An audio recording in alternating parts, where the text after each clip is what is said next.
This is something I see clients struggle with every day in my practice. My advice to anyone who's grieving, struggling, and feeling overwhelmed is to consider seeking the help of a trusted counselor, therapist, or minister who will provide a safe, confidential place for you to share your emotions and thoughts.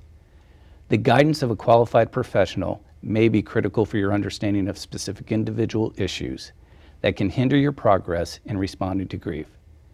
This person will reassure you that grief is a normal reaction to loss. He or she will take the time to understand your grief, to help you make meaning of your loss, and suggest ways to honor and remember your loved one.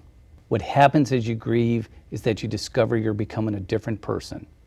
You will never again be the same person you once were before the death of your loved one. Your most powerful response to grief lies in an attitude that's shaped by the emotional and spiritual lessons of grief. When you have a new attitude, you generally find your new self. I find that an attitude shaped by the emotional and spiritual lessons of grief is one of the most powerful ways you can respond to grief. With the death of a loved one, you become a victim through no fault or action of your own.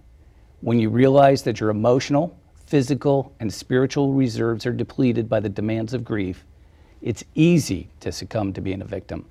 In grief, many feel abandoned by God and/or by the one who died. A sense of abandonment is a real part of victimization. I also find that people feel somewhat helpless when they are a victim. What's important is to acknowledge your sense of victimization, but not to give in to it.